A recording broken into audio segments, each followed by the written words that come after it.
Judy Garland's dangerous addictions began at a young age, but the saddest part was who enabled her in the first place.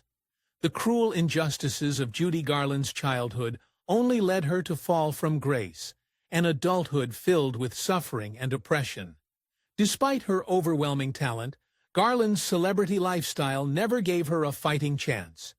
With no yellow brick road in sight, she took a darker path, one that led her far from home and straight into unforeseen danger. Whether she liked it or not, Judy Garland was always destined for show business. Born to two vaudeville performers on June 10, 1922, it was only a matter of time before she took the stage. But Garland wasn't born a star. In fact, with a given name like Frances Ethel Gumm, she certainly wasn't virtuoso material just yet. Unbeknownst to this little performer, the road to stardom would prove far more horrifying than she ever expected.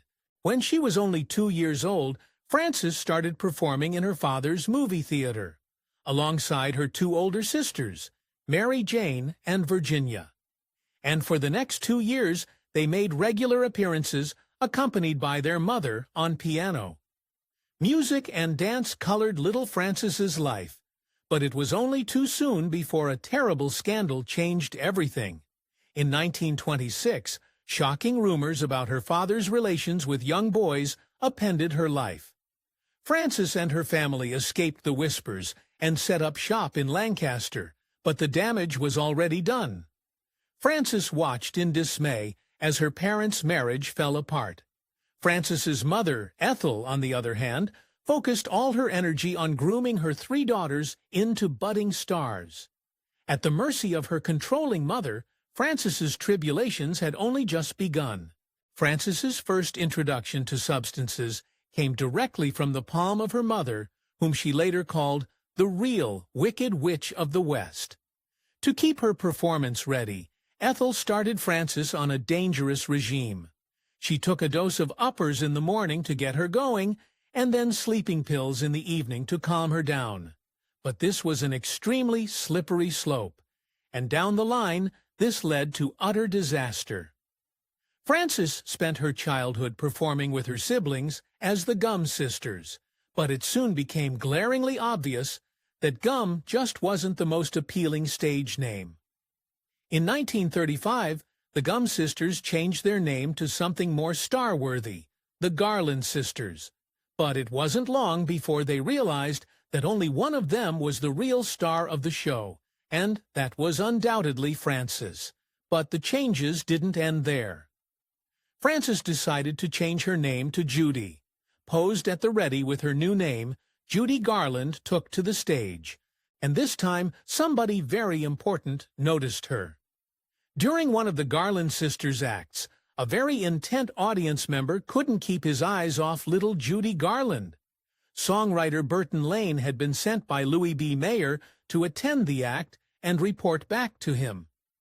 Of course, because of her sparkling performance, Lane only gravitated toward Judy. With this recommendation, her life would never be the same. Only a few days later, Garland found herself facing the unknown. Smack dab in the middle of an audition at the Metro-Goldwyn-Mayer studios, she sang with every ounce of passion she could muster.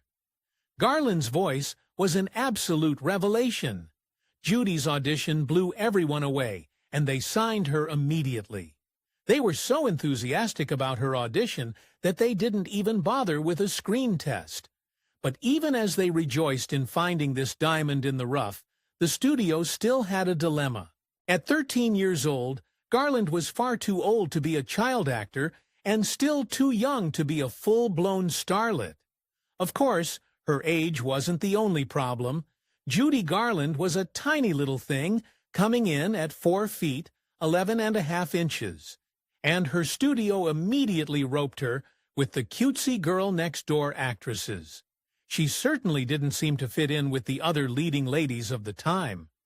Always set apart from her contemporaries, this exclusion was a serious blow to her self-esteem. Sadly, Louis B. Mayer insisted on calling Garland his little hunchback. And when she attended school at Metro, She constantly compared herself to gorgeous peers. The studio even went so far as to change her facial features, using caps for her teeth and rubber prosthetics to change the shape of her nose. During her early days of stardom, the studio insisted on dressing Garland in little girl outfits, understated by sometimes frilly. As Charles Walters, one of her directors, remembered, Judy was a big moneymaker at the time, a big success, but she was the ugly duckling. I think it had a very damaging effect on her emotionally for a long time. I think it lasted forever, really. Just as her new daunting chapter in show business began, Garland faced a distressing tragedy. Right before one of her first professional radio renditions, she learned that her father had taken ill and was in hospital, suffering from meningitis. He listened to her radio performance while he lay dying. The following morning he passed, leaving Garland devastated. As she bid a tearful goodbye to her father, she set off to make her mark. During her first years at MGM, Judy Garland came up against her #1 competitor, pretty blonde opera singer Deanna Durbin. Garland and Durbin were very different. Many believed that the studio was weighing its options, and that eventually only one of the girls would be kept on. As such, their talents were about to be put to the test. Both Garland and Durbin were cast opposite one another in the short musical Every Sunday. With their singing chops placed side by side, it was easier for the studio to get a better handle on which girl they preferred. In the end, of course, there was just something about Garland that stole the show. From here on out, she'd only continue to prove them right. When she was 14, Garland made a very special appearance. She performed at Clark Gable's birthday party, singing "You Made Me Love You" for the Magistar, earning both his approval and a kiss of gratitude. Louis B. Mayer also delighted in her rendition, and after the ringing applause calmed down, he welcomed her into his lap with open arms. After this, Judy Garland's career kicked into high gear. Behind the polished exterior of MGM, there were nefarious dealings afoot. Garland claimed that she, along with many others, were consistently prescribed amphetamines to help them endure their heavy work schedules. Later on, she claimed that these prescriptions only led to her debilitating addictions and severe health problems. But this was only the tip of the iceberg. Already feeling the odd one out, Garland faced more of her studio's criticisms. Convinced she was too heavy, they put her on a strict and absolutely ridiculous diet.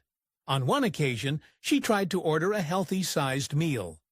They presented her with a sad fear of lettuce and soup. From then on, no amount of reassurance could make Judy Garland feel truly beautiful. In the midst of all this, Garland came up against an even more sinister side of the business, one that didn't come to light until her unfinished biography was discovered. Once Garland turned 16, she became aware of the grosser side of Hollywood. Men asked her into their bedroom time and time again. The greatest perpetrator? Louis B. Mayer himself. Soon, Mayer's disgusting behavior became the everyday norm. But no matter how many times Garland endured his advances, she never gave him what he wanted. For exclusive perks, like early access to new videos, priority replies to your comments, and to have your say on future content, consider becoming a Factor 8 member. On top of that, your support helps keep the channel going. Click the link in the description for more details. In 1938, Judy Garland landed her most iconic role, Dorothy Gale, in The Wizard of Oz. To Garland's horror, she endured even more unsolicited advances while on the set of The Wizard of Oz. This time, it was at the hands of many of the male actors playing Munchkins. One of her husbands later admitted in his memoir they would make Judy's life miserable on set by putting their hands under her dress. Before she knew it, this dreamland set quickly became her worst nightmare. Garland's character Dorothy almost had a completely different look. Can you imagine her prancing down the yellow brick road wearing a curly blonde wig? Although they scrapped the blonde locks, the studio definitely kept the recognizable blue dress. They chose the pattern for its blurring effect on camera. Most importantly, the dress helped slim down Garland's womanly curves.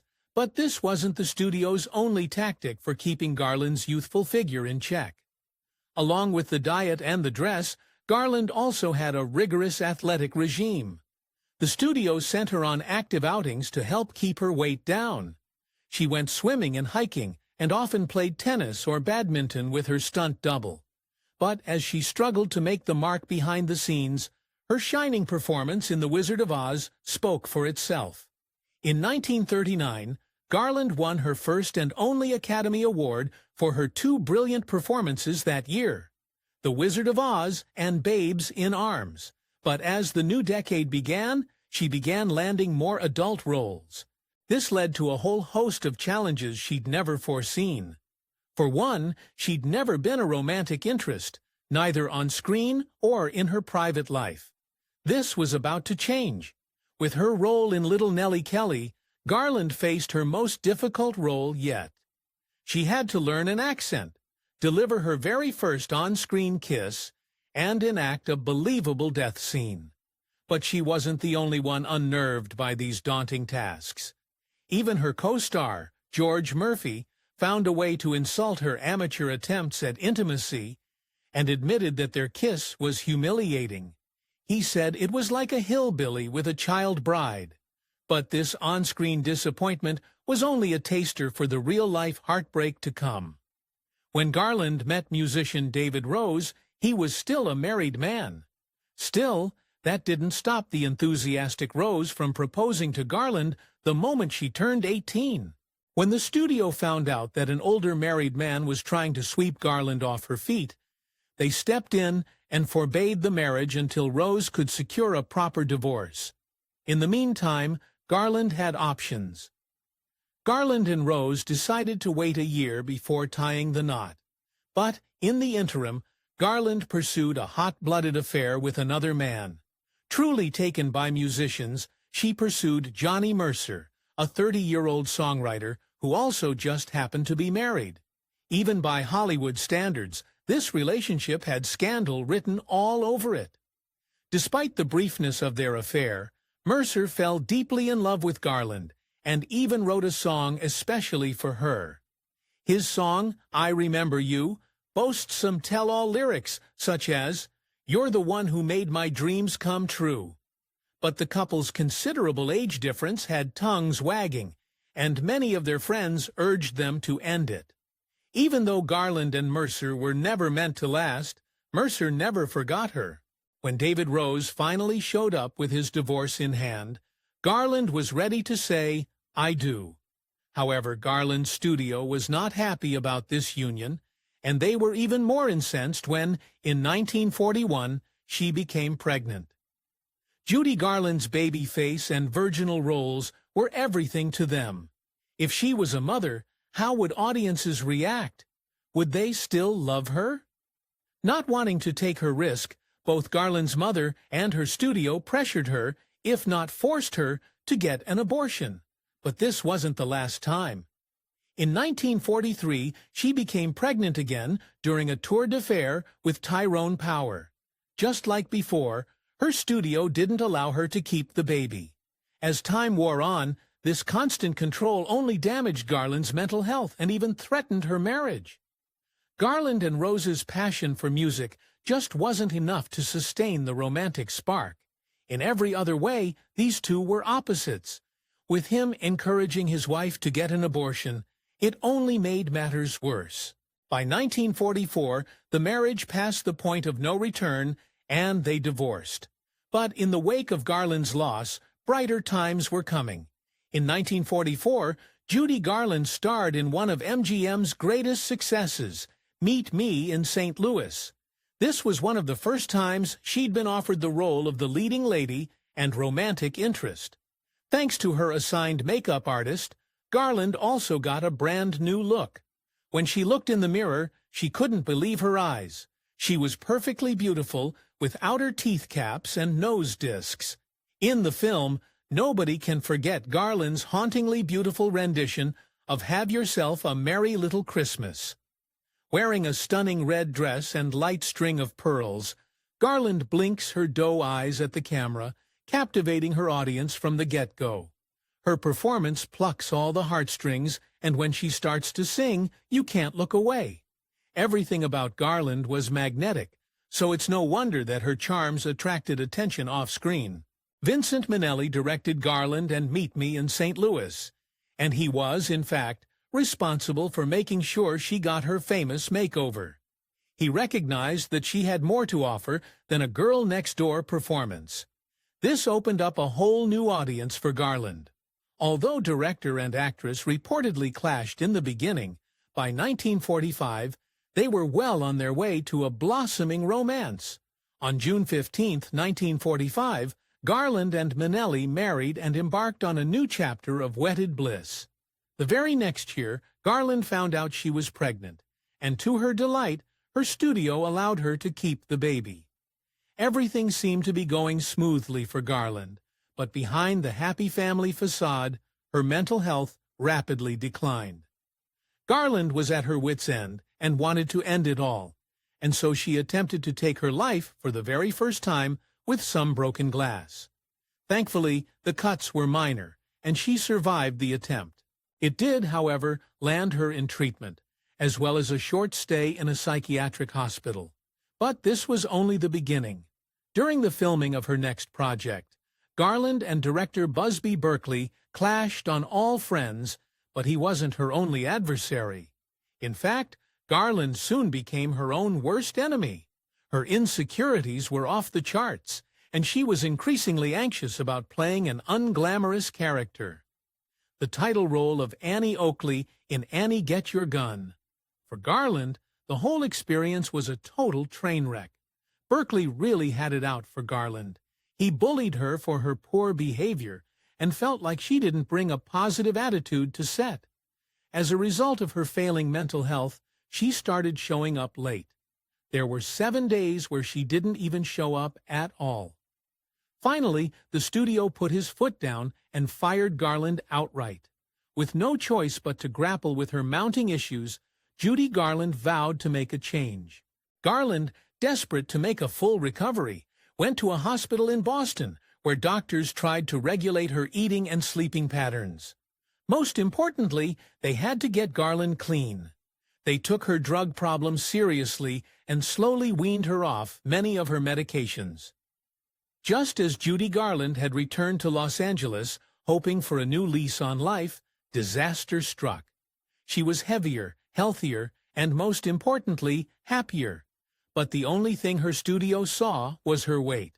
Once again, Garland found herself drowning in the pressure to shed the pounds and turn back to pills in order to get the job done. After her part in A Royal Wedding fell through, Garland surrendered to her depression. On one disturbing occasion, she tried to hurt herself, making an incision on her neck with a broken piece of glass. While the injury was minor, the press splashed it all over the news, making her attempt seem far more gruesome than it actually was. Judy Garland had worked with MGM for 15 years, and they had seen her through a childhood and early adulthood. And while her performances throughout the last decade had its ups and downs, in the end, she became a total liability. In September of 1950, she and her studio parted ways. The very next year, her marriage also imploded. Soon, Garland found herself in a desperate situation. Without Hollywood support, her finances began to dwindle, and she needed to find a way to jumpstart her career. Thankfully, she had a close friend on her side, none other than Bing Crosby himself. Seeing a friend in need, he came to her rescue and invited her onto his radio show. But even though she was grateful for the opportunity, she was also absolutely terrified. When Bing Crosby learned of her distress, he gave her all the strength she needed. Crosby gave her the most welcoming introduction. "We got a friend here. She's had little trouble recently. You probably heard about it. Everything is fine now. She needs our love. She needs our support. She's here. Let's give it to her, okay? Here's Judy." For Garland, Stepping into the limelight was like stepping into a second skin. It fit her perfectly. Her appearance on Bing Crosby's show was a complete success, and in the wake of her break from Hollywood, returned to the stage in all her glory. In 1952, Garland wed Loft, and the same year, they welcomed their first child, a daughter named Lorna. Knowing that Garland was more than capable of wooing an audience, Loft thought it was time for her to make her Hollywood comeback. The couple decided to produce the film A Star is Born with Warner Brothers. Garland and Loft seriously hoped that A Star is Born would help give their finances a boost, but they were sorely mistaken. As filming began, Garland started falling back into her old ways, causing delays and seriously disrupting production. Once filming wrapped, all they could do was cross their fingers and hope for the best. The release of A Star is Born wasn't a total bust, because thankfully, audiences absolutely adored it. Still, due to the staggering cost of production, the film didn't even see a profit. By 1959, Garland's liver had taken such a beating that her health took a turn for the worst. The doctors told Garland she was seriously ill, and they gave her about 5 years or less to live. To hear this said out loud gave Garland an overwhelming sense of relief. The picture was off of me for the first time in my life. As Garland slowly lost control of her life, Garland owed over $500,000 to the IRS, and the federal tax agents were hot on her heels. Completely desperate, she sold her home for far below its actual worth. Even then, troubles kept coming. In 1966, Judy Garland met Mickey Deans at her New York City hotel. Her friend had told him to deliver a package of amphetamines to her, but when he realized that her children were present, he widely pretended to be a doctor. For the next couple years, these two became on and off lovers. Finally, in 1969, he decided to make it official and asked for her hand in marriage. But unbeknownst to the happy couple, Garland had very little time left. Nearing the end of her life, Mickey Deans tried his best to promote Judy Garland's fading career, but soon found that her severe addiction issues was the greatest obstacle of all. On June 22, 1969, Deans made a shocking discovery in the bathroom of the rented home. Judy Garland had passed. She was only 47 years old. Judy Garland had accidentally taken too many pills, but many experts believed that there were other contributing factors. Some claimed she had cirrhosis. Whatever the case, Judy Garland's personal demons and rigorous life had taken its toll. For the world of entertainment and beyond, her passing was a devastating loss. If you enjoyed this fact and a video, give it a thumbs up and subscribe for more incredible stories. Want to say in who we cover next? Join our membership program through the link in the description for exclusive perks. Your support means everything to us. Thanks for watching, and we'll see you in the next one.